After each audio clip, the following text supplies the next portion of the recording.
ரோஜாக்கா, வா பவி. இந்தாங்க நீங்க கேட்ட மெடிசன் எல்லாமே நான் வாங்கிட்டு வந்துட்டேன்.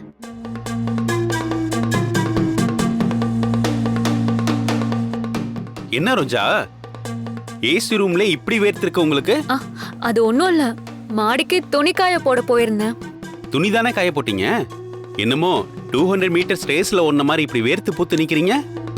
இந்த ஆளு வர சாவடிக்கிறானே. ரோஜாக்கா என்ன உங்கள மாதிரியா? அவங்கெல்லாம் சின்சியரா ஒர்க் பண்றவங்க.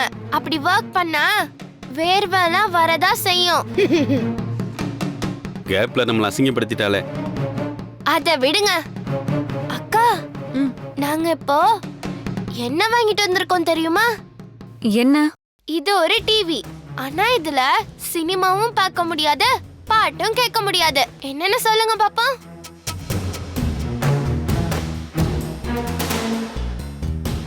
தெரியலையே பவி. என்னக்கா உங்களுக்கு இது கூட தெரியாம இருக்கு? பவி சொல்றது சிசிடிவிக்கா.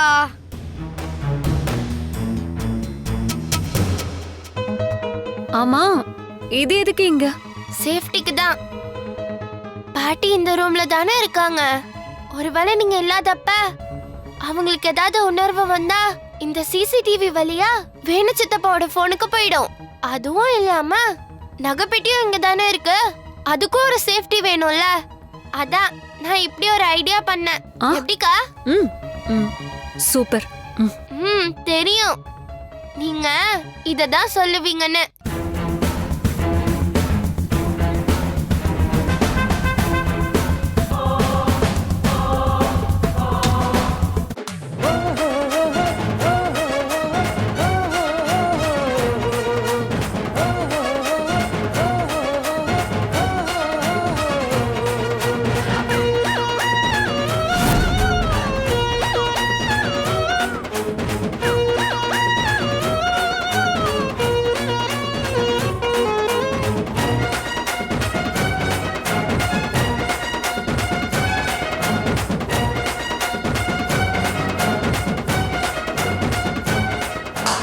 முடிஞ்சு பவி.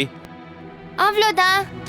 இனிமே அந்த நகைப்பெட்டி மேல யாரு கை வச்சாலும் அடுத்த நிமிஷமே அது நமக்கு தெரிஞ்சிரும். இனிமே நம்ம யாரும் பயப்பட வேணாம். இத நான் சிம்பிளா வர மாதிரி சொல்லவா? என்ன அர்ஜுன்? இனிமே நகைப்பெட்டில யாராவது கை வச்சாங்கன்னா அவங்களால ஓடவும் முடியாது, ஒளியவும் முடியாது. எப்படி? சூப்பர் அர்ஜுன், வாங்க போலாம்.